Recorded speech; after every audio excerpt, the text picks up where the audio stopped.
For SI Sooners, allsooners.com, I'm John Hoover along with Parker Thune. We're at Owen Field. By golly, we made it. It is a football game. We got to take it in tonight. That's what Alex Grinch said.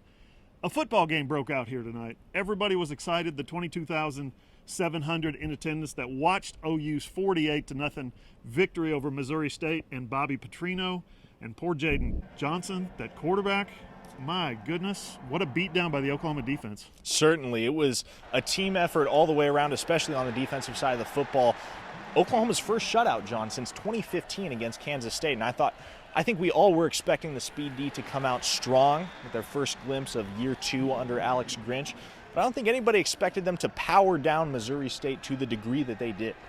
Everybody got excited about the missed field goal, but I think Alex Grinch got most excited about the interception by DeLaren Turner-Yell, the 42-yard interception return. Ran it up the sideline, right in front of the Sooner sideline, and right out here on the field, those guys posed for a fake photo. I thought that was interesting. The kids got excited, and I think it was because they actually got to play a football game. Like I said, 22,700 in the stands was the smallest crowd since World War II, since 1945. Still, a sellout, 130 in a row is what they're claiming.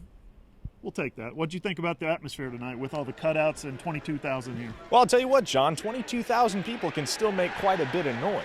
Now, it wasn't quite the same atmosphere as when you got 80,000 packing this place, but I tell you what, it felt like football season again. And that's really all we can ask for at this point. Obviously, the Sooners get a week off before they welcome Kansas State to town, get a chance to get some of those guys that are in the COVID-19 protocol who have either tested positive or been contact traced, get a chance to get them healthy and back in the rhythm before they take on the Wildcats. All right, we buried the lead. Spencer Rattler, he just might be the next guy. When we say look out here at Heisman Park, and we say Baker Mayfield, and we say Kyler Murray, and we say Jalen Hurts almost made it last year to the New York City, but he was just a finalist. Spencer Rattler looks next. He looks absolutely next. 14 of 17, 290 yards, 4 touchdowns. First quarter, 2 deep bombs over the middle, perfect throws, and his receivers look dynamic. Absolutely, and the Missouri State secondary is the kind of secondary that Spencer Rattler should carve up, but nevertheless, there's something to be said for coming out and taking care of business the way he did. And he only played the first half. That was it. As soon as the third quarter started, Tanner Mordecai was in the game, but from what we saw of Rattler, he flashed that arm talent, the effortless arm strength, the ability to get the ball downfield into the hands of guys like Marvin Mims and Charleston Rambo. And it's those downfield threats, Rambo, Mims, and Theo Howard, I think, that are going to be Spencer Rattler's favorite looks in the passing game going forward. I asked Lincoln Riley a question in the postgame. I asked him, what did you like most about Spencer? Because he had given a question or given an answer earlier in the press conference about Spencer's night. I said, what did you like most about it? Was it the poise that he showed when things got tight? The pocket got a little tight. For instance, he got sacked 3 times. Was it, diagnosing defenses? Was it manipulating the defense? Was it putting guys in the right position? And he said, no, you said it right. It's poise. He was impressed with Spencer Rattler's poise. And for a redshirt freshman to make his debut out here to take in, I know there's not 80,000 or 88,000 or 85,000.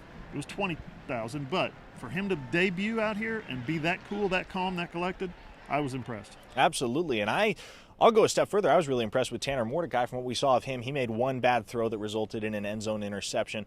But I was impressed with Mordecai for the most part, 14 of 17, just like Rattler. I was also impressed with Chandler Morris. He didn't look half bad in the one drive that he got before the final seconds ticked away here at Owen Field. Yeah. Good stuff from the freshman Seth McGowan, Marvin Mims. Those guys led the team in all-purpose yards tonight. It was exciting to watch those young, energetic, explosive, dynamic players for Oklahoma. They've got a couple of those guys on defense. They've got a couple on offense. For Parker Thune, I'm John Hoover. Keep it at SI Sooners, allsooners.com.